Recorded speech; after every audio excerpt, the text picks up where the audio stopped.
Yes, come on up.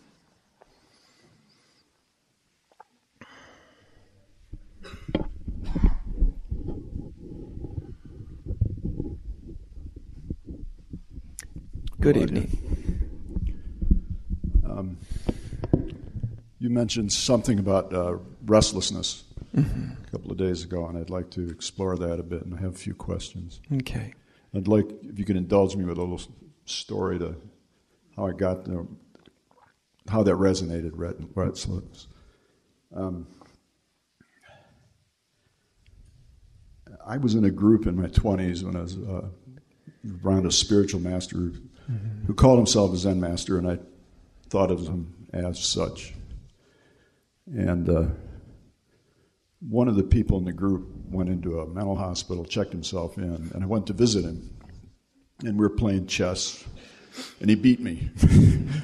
And he made a comment about, God, even the nuts are beating you at chess, you know. And I took it all wrong. I got angry, and he confronted me. He said, you got to move with your anger. I don't believe this goody two-shoes of you. You got to move with it. And then, oh, never mind. You got a cigarette, you got some money, and, you know. I like this guy already.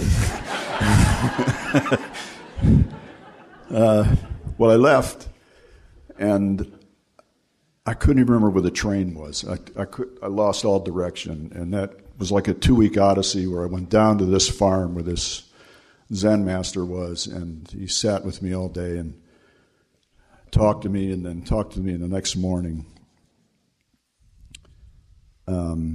I went home, and my parents were very upset about.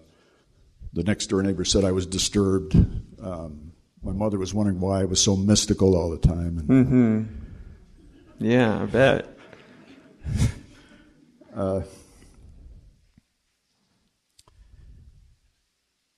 And it went on for days, and my father finally drove me. He said, I'm going to take you down to the funny farm. I'll take you down there. And you talked about letting people in their suffering. The master wouldn't see me. I went up to one of the farmhouse buildings, and he had the other people at the farm not let me see him, and I stayed the night, and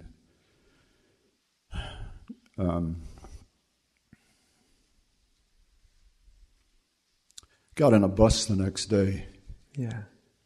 And on the way home, there was a woman that was just had to go to the bathroom, and she just plopped this baby in my lap. And it was just, that was the end. I mean, it all just felt good and right. And so for the next year, I read Krishnamurti, and this was a Gurdjieff group where we confronted each other, and there was lots went on. And I saw Krishnamurti in Brockwood. And 2 days later, my parents were killed in an automobile accident. And when you talk about restlessness, I used to think I've been a seeker since then, but I haven't. I've just been running. And amazing. I mean, I know everybody is restless, and I think we can relate if I don't tell you all the crazy things that I've done in my life, and maybe marvelous things, but also horrific, just to even try to prove that most masters have feet of clay, you know. So now, it's been about 5 years that I've been in a meditation group, and we've read Nisargadatta, and we read different things. And I don't think I'm trying to read my way into heaven anymore. I mean, it's more... Yeah. But I just really was struck by this restlessness that I want to stop this. And I've grieved a lot this weekend. Yeah. That's part of the stopping. That's part of meeting the restlessness. Because restlessness is generally, we're running from something. Maybe many things, but essentially, we're running away. It makes us feel extraordinarily restless. That sort of agitated energy all the time. I feel it's a childish feeling that, like break your mother's back if you step on a crack, that somehow indulging in this stuff I'm angry about it. It's like indulging in what stuff? Not having an ordinary life, workaday life. Yeah.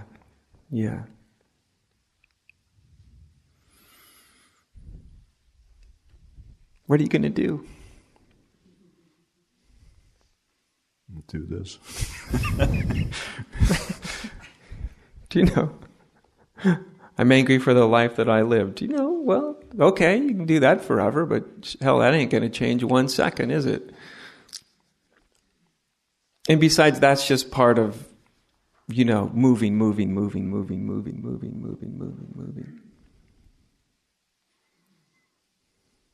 So what did you want to ask me?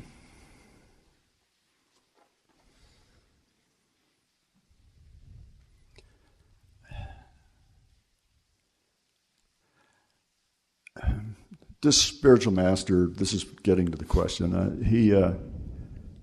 we were sitting around in a group once, and he picked people out, and he picked me out, and he said poetic things. I can't remember what he said, but I felt like I was drawing heat from the rest of the group that, he's the new golden child here. And I left that night. I thought, I don't want to be this. I don't want to do this anymore. And if anything, I want revenge. I want justice for a truck driver.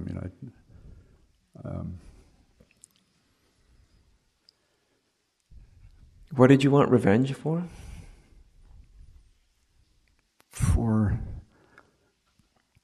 It was, again, childish, for my parents' death,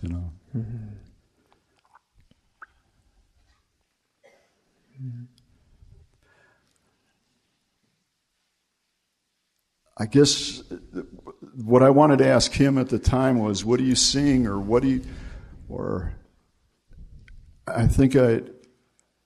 why did you do that to me? Or why, it was just a...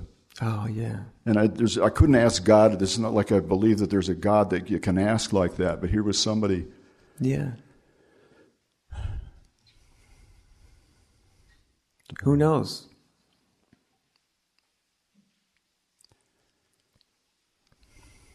If you want to suffer, the perfect question to ask is why.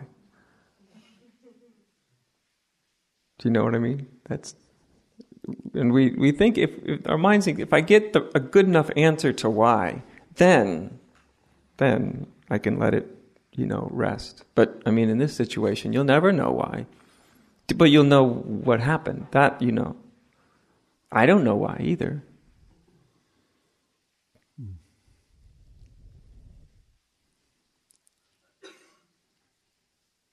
People do things all the time that, hell, I don't know why anybody does anything they do, really. Yeah. But what about the restlessness?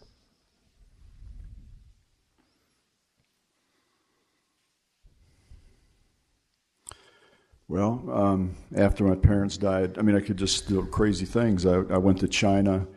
I came back. I got into an adult children alcoholics group. I did hotline therapy. I went to medical school. I got a degree advanced degree in psychology. Productive. Yeah. Productive. At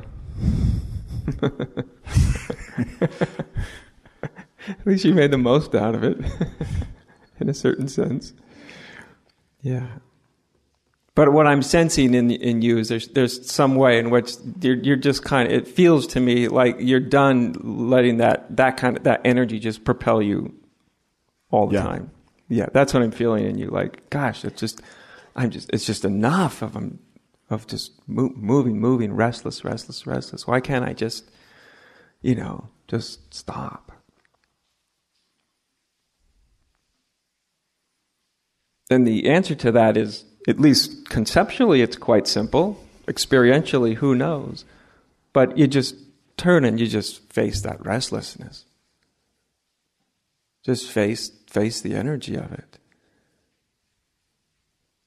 So it's not moving you anymore. It feels I'm doing that. I feel more adult, that somehow I'm. Yeah, good. There's a voice that's. Yeah. Saying, stop. And yeah.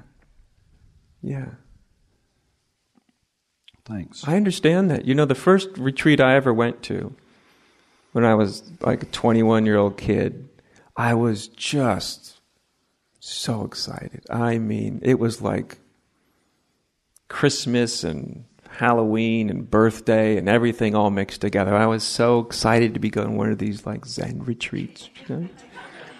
And I got to the retreat, and my main teacher had sent me up to this temple, because she didn't do really long retreats anyway. We went up to this temple, and she said, this guy, he's pretty good, I trust him. She didn't trust a whole lot of him. And she goes, this guy's pretty good, I trust him. I go up there, I'm just so excited. I go into this beautiful meditation hall, the whole thing. I sit down, I like curl my legs up into my little, lotus position, and this is everything I wanted. And the bell rings, dong. And as soon as that first dong, like when you like almost get hit by a bus or a car, and your body just immediately just dumps huge amounts of adrenaline into your system, to the point where you're just like shaking. That's what it did. It was just like, whoa. Talk about restlessness. And I was just like, the first thing I thought is, what the hell have I done? What horrendous, terrible, God forbidden mistake have I done? Why am I here? This was insane. Just like that. I mean, just from hearing the bell. 5 days, 5 nights, no sleep, not 1 minute. Just lit up like a rocket ship. But I had to sit there for 15 periods a day. But boy, did I look good, man. I just looked so good. I was sitting right next to the teacher's wife, and at the end she says, wow, you really are such a solid sitter. I was just thinking, if you only knew. If you only knew. I was about to come out of my skin every moment. Restlessness, tremendous restlessness, like caught in a cage or something. We all have our own, particular reasons for our particular hookup.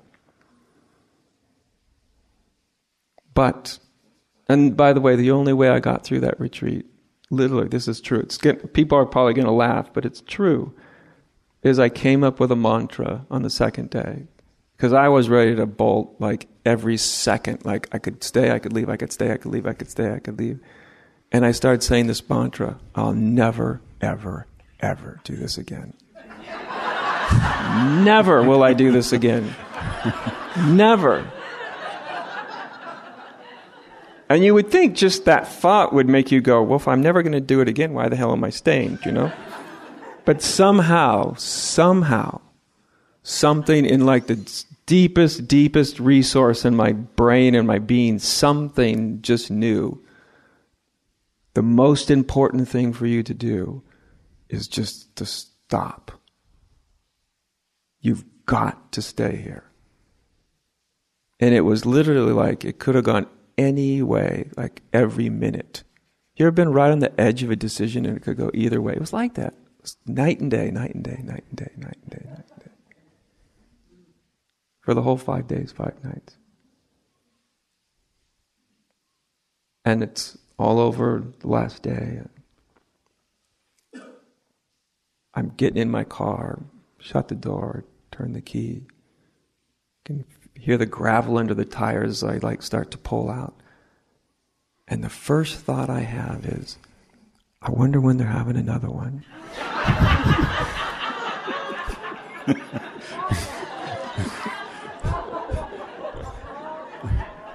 You know how crazy spirituality can make you sometimes, there wasn't any big moment necessarily, but to face that energy, just to be there. To this day, I look back and it didn't seem like anything happened at the time, but afterwards, that was by far and away the most powerful retreat I ever did. And it seemed like nothing at all was happening. Nothing. That helps. I'm already thinking about the next retreat. Bring my wife again. Thank you. All right. And of course, you know that the only thing I'm doing, I think it's obvious, is just encouraging what you said when you first came up. Just to stop and turn and just face it and let it. If it's going to reveal anything, let it reveal to you. If it's just going to kind of burn through your system, let it burn through your system. Whatever it's going to do, is you just know at a certain point, okay, it's time to stop. And it's not spiritual, it's not anything, it's just, that's it. It's just stop.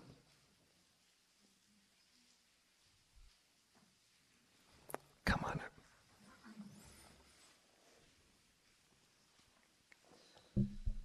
If somebody told me during this retreat that I would have done any more retreats, I would have said, you're crazy, number one. And if somebody would have said, Adya, in 30 years or so, you will have just been completing your, somewhere between 75th and 80th retreat as a teacher, I would have said, you're insane. Life is just ironic as all get up. Hello, Julia.